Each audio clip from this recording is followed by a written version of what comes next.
بسم اللہ الرحمن الرحیم۔ لونگ دمے کا بھی مؤثر علاج ہے۔ 6 عدد لونگ 30 ملی لیٹر پانی میں ڈال کر ابالنے سے جو شاندار تیار ہو جاتا ہے۔ اس میں شہد کا چمچ ڈال کر چائے کا 1 چمچ جو شاندار روزانہ 3 بار پینے سے بلغم کا اخراج تیز ہو جاتا ہے اور دمہ سے افاقہ ہوتا ہے۔ کیا آپ جانتے ہیں کہ خواب کی لمبائی زیادہ سے زیادہ 20 منٹ ہوتی ہے اور بیدار ہونے کے بعد خواب یاد رہنا ذہین ہونے کی علامت ہے۔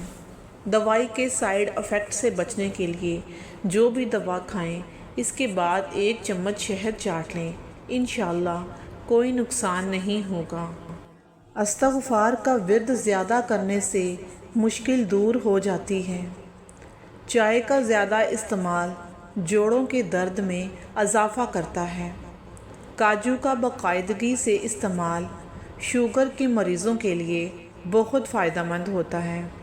کیا آپ جانتے ہیں کہ 1 چائے کا چمچ عرق گلاب 1 بالٹی پانی میں ملا کر بچوں کو نہلائیں تو بچوں پر موسم کا اثر نہیں ہوتا؟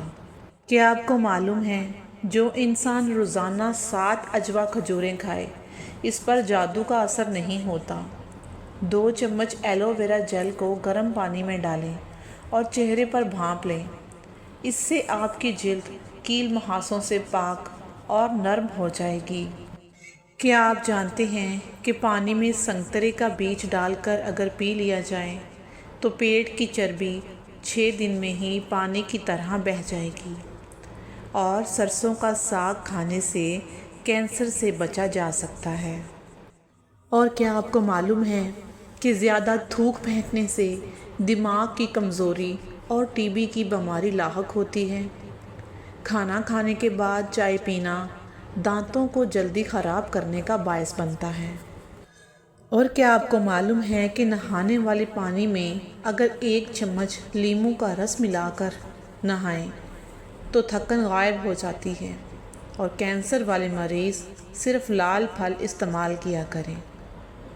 حضرت امام محمد تقی علیہ السلام فرماتے ہیں کہ اللہ کی نعمت کا شکر اگر ادا نہ کیا جائے تو وہ اس گناہ کے جیسا ہے جو بخشا نہ جائے گا۔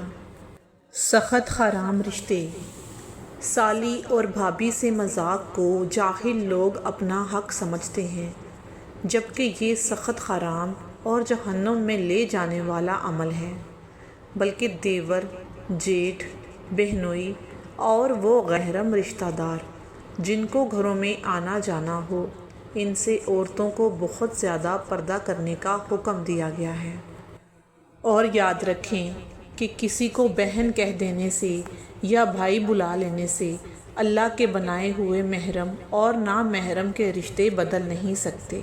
اس لیے اپنی زندگی کو جتنا ہو سکے مشکلات سے بچائیں اور خود کو دھوکہ دینے سے بھی بچائیں۔ دعائے کمیل کا ایک بہت ہی پیارا جملہ یہ ہے کہ اے پروردگار، تیرے سوا میرا کون ہے جو میری فریاد رسی کو سنے، جس سے میں اپنی مصیبت کو دور کرنے اور اپنے بارے میں نظر کرم کے متعلق سوال کر سکوں۔ ایک بار امام سجاد علیہ السلام سے یہ سوال ہوا کہ امام غائب کے وجود سے لوگوں کو کیسے نفع پہنچ سکتا ہے؟ جس پر امام سجاد علیہ السلام نے فرمایا، جیسے بادلوں میں چھپے سورج سے زمین تک روشنی کی کرنیں پہنچتی ہیں۔ سبحان اللہ العظیم۔